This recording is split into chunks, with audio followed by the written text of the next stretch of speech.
سونے کا مرحلہ اس وقت آتا ہے جب انسان کے منہ سے آہ کی آواز نکلتی ہے، پھر زبان جو ہے وہ الفاظ بناتی ہے، اور الفاظ ہوا کے دوش پر آگے جاتے ہیں، وہ تو عام آدمی سن لیتا ہے۔ یہ بھی کوئی معجزہ نہیں ہے، بلکہ اصل چیز یہ ہے کہ ابھی انسان نے بولا نہیں، ابھی انسان کے دل میں ہے وہ خالق کائنات نے ارشاد فرمایا کہ میں نے اسے سن لیا ہے۔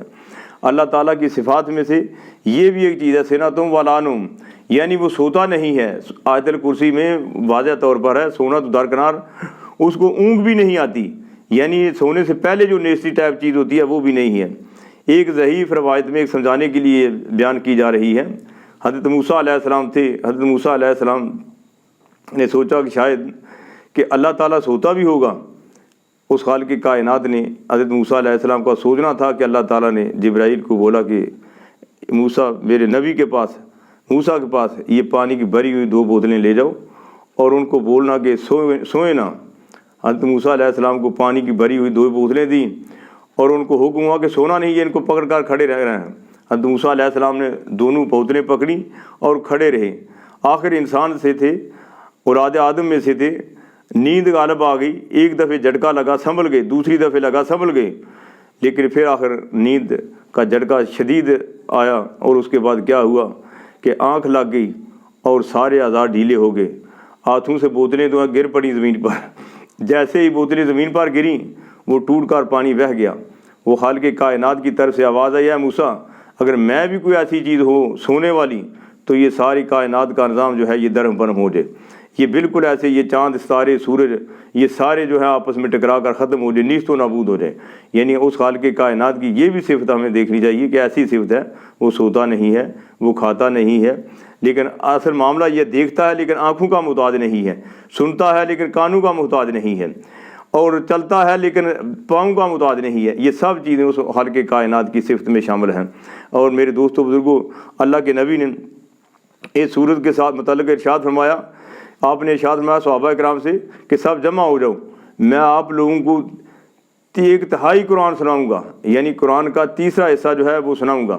صحابہ کرام اکٹھے ہو گئے۔ آپ صلی اللہ علیہ وسلم تھوڑی دیر کے بعد گھر سے باہر ہوئے، باہر آئے، تشریف لائے، اور آپ صلی اللہ علیہ وسلم نے کھڑے ہو کر سورہ اخلاص پڑھی، اور اس کے بعد آپ صلی اللہ علیہ وسلم واپس چلے گئے۔ صحابہ کرام ابھی موجود ہی تھے، انہوں نے سوچا کہ شاید کوئی وحی نازل ہو گئی ہے یا اور کام پڑ گیا ہے۔ تھوڑی دیر کے بعد آپ صلی اللہ علیہ وسلم پھر واپس آئے، اور آپ نے ارشاد فرمایا کہ آپ لوگ اس انتظار میں ہوں گے کہ میں نے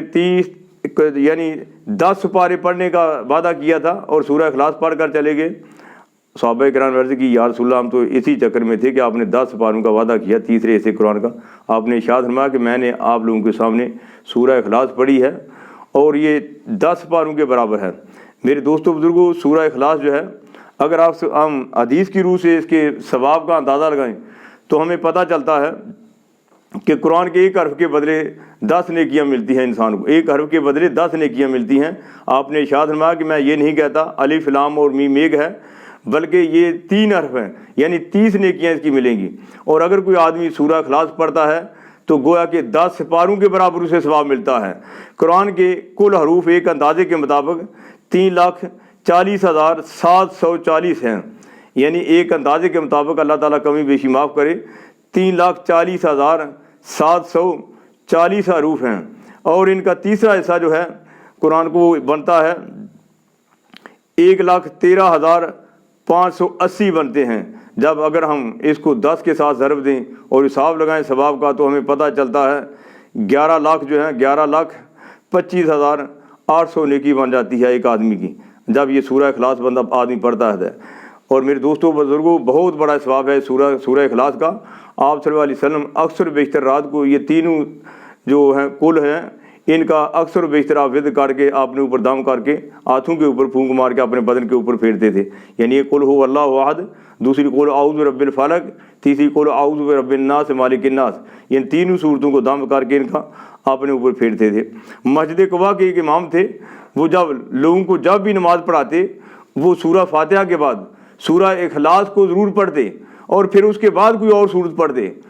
اب مسلسل یہ سلسلہ جاری رہا۔